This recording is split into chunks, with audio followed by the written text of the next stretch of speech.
Now, I know you're passionate about what you want to say. First of all, set the story up. Why are you calling me tonight? I've just been released yesterday from prison for a non-violent crime. I got 6 months, and I find a guy that's just killed a little girl at 12 weeks. Something very wrong there. Do not name any names or say specific any places or anything like that. What was your crime relating then? Just theft from employer. Theft? Not just. I'm very ashamed of what I've done, but it was theft from employer. So you stole something and got how long in prison? I got 6 months. And this guy steals a car, no tax, no insurance, runs over a 3-year-old, drives off and gets 12 weeks. Exactly. How do you feel?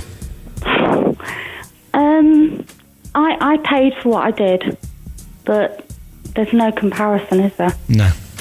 And the lady you had on from the prison service, what she was saying was spot on. When you go into prison, you only tell the other inmates what you want them to know. You see, they won't know. I've no problem with you getting 8 months for what you did, because that might be appropriate. But what I have a problem with is the fact that you're going to serve 3 or 4 times the amount in prison than a man who hasn't even the balls, after doing the most disgraceful thing, which is stealing someone's property, and then a further most disgusting thing of not having any tax insurance, and a more despicable thing of running over a child. But then this low-life, measly, mishkite scumbag driving off and leaving that 3-year-old on the side of the road. Absolutely. It breaks my heart. Absolutely. And we're British, and it's pretty crap, isn't it? What was life like for you in prison, Karen? Pretty easy, actually. Pretty easy. I was only in closed prison 4 nights, and then they took me to open prison, which is okay, but you have to behave yourselves, you know, you get on with it. What were the women like who you were in there with? Fine, but they only tell you, I was in with lifers, whatever, but they only told me what they wanted me to know. Has it worked? Will you do this again? Absolutely not, no. Are you more ashamed about being caught, or are you more upset about the fact that you went to prison? What has made you make this life-changing decision that you wouldn't do what you did again? I'm obviously ashamed of everything I've done. Prison was just, you know, the extension of what I've done. Like, I went to prison, I've done it now. I'm on tag now for 6 weeks. I've got to get on with my life. I've paid for what I've done, but, you know, I haven't killed anybody. And moreover, you haven't killed anybody and left them in cold blood to die. Absolutely. Karen, thank you for your insight and your call. I appreciate it. Okay, thank you. Thank you. It's the Late Night Revolution, live across the UK, 10 minutes after 11. John's on next. Hello, John. Hi, Alex. You all right, mate? Very good, thank you. What have you got for me? Well, I've been on both sides of the coin, really. I remember my family killed by a drunken driver years ago. I see a family get ruined all through afterwards for years and years. You know, mum, dad, nothing but illnesses afterwards. And John, I know this is difficult to talk about. Could you speak clearly for us, because we're missing some of the things you're saying? You said that you've got a family member who... Yeah, I had a family member killed by a drink driver that was ready on a 5-year ban. How long did he get? Did they catch him? Yeah, they caught him a week later. Hit and run, obviously. And they caught him about a week later. And he got 18 months at the Old Bailey. You know, but I've also seen like a family being ruined, and our lives afterwards wasn't very much good, because the situation going through and everything else that you see, and you know, we're a close family, but we're a divided family, if you know what I mean. And what did you go to prison for, John? Of robbery, armed robbery. Another one, the second fan of armed robbery this evening. I've been away a long time. That's what the other side, what I was saying to you about, you had a couple of people on the side of prisons on. It is hard now. It is easy nowadays, Alex, but like 70s and 80s, it wasn't easy at all. And did it work? Would you never do it again? No, it doesn't work. Prison don't work. It doesn't work? No. Why? Don't work. Because you just want to hate. You see the people where they're treated. It's different now. Touchwood, I've been inside for 12 years. You know, 12 years I've come out and learned. Mind you, one thing I did do about it was learn the game, and I learned how to paint and decorate and that, and so I learned that kind of way. But no, prison don't work at all. But saying that, now, you know, it's overrun by immigrants and blah blah blah. I wouldn't say too much, because obviously you're on there and things like that. But Well, that's your opinion, and you're entitled to it. Well, I'm not saying we agree with it or condone it or enhance it or whatever, well, but... in instance, I mean, you moan about your food 20 years ago. He said, it's like the screw, but obviously the officer said, these sausages are rotten, can I change them? I just saying, at least a fact like that. You get a plate plus about 6 screws into your cell, because you know what's for. Obviously, can I ask you an honest question? And my final question has to be this, because we need to get a piece of music on, John, but my final question is this. You said that prison didn't work, therefore, would you ever do it again?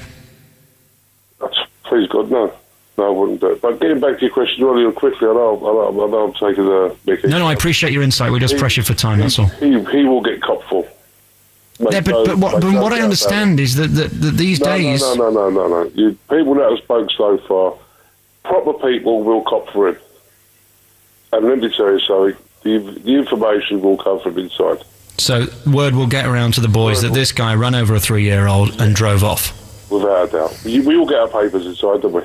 Thank you very much for your call and your insight, John. I appreciate it. Thanks very much. Final set of calls coming next then for the poll. Tell me what life's like in prisons today.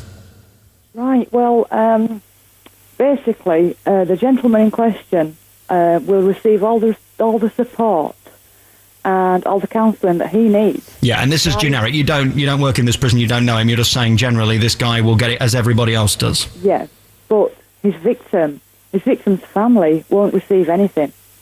But this guy will receive support and counselling and a lot of do-gooders that don't really understand what he's done to a victim's family. How will he be treated by the other inmates within the prison? How will other inmates feel about a guy that runs over a 3-year-old in a stolen car with no insurance, no tax, nothing, and then drives off? Right. From his appearance that I've seen on TV, he's obviously he's not going to be able to be identified in prison. And he'll be put into the system as just any old Tom, Dick and Harry, drug dealer, burglar. So they won't be told, and he doesn't have to tell them? No. He can mingle with the likes of proper criminals, if you like. So that's the way it is in prison, then? You can be a paedophile on one hand, or you can be a rapist on the other, or a petty criminal. If you're all in the same place for whatever reason, you only tell them what you want everybody else to know. Correct, yeah. That's right, yeah. So he's not going to be as much of a retard to tell them what he's done, is he? So he'll probably have not going to say an easy time, but an okay time in prison because nobody will know what he's actually done. Absolutely, yeah. What's the prisons like these days? How fun are they? They're very, very easy going, really. It's just not really acceptable in a lot of people's opinion, those of us that have got professionalism, because there's too much interference from people that don't actually understand what it's like to be a victim. You must feel sick when you have to work with these people. I do care about them because on one hand they're everybody's, they're all somebody's son or they're all somebody's... Oh, I'm sorry, I don't care about this guy's parents. This guy can rot in hell for me. If he's going to hit a 3-year-old and drive off, I couldn't care less whether he burns to death, quite honestly. I understand your opinion, but you've got to be professional when you're dealing with these Absolutely, people. And that's why I couldn't do your job, love, because I do not have the restraint within me, the strength to not want to react to some scumbag like that. Yeah, and that's why I think you're a wonderful person. I appreciate that, sir, but you've got to be professional at all times, really, when deep down inside you have got your own opinions. All right, thank you very much for your insight and your call. You're welcome. Thank you. That's a friend of the programme who works for the prison service and has given us a call tonight on the Late Night Revolution. If you want to comment, 0845 3560 70 80. Is the 12-week jail sentence appropriate for a man who steals a car, runs over a 3-year-old and then drives off? Give me a call next. This is Stevie Wonder, Capital Gold. Today, just 12 weeks, no love out. That is upset. I was involved in an armed robbery, right? Yeah, no names. Remission into the place.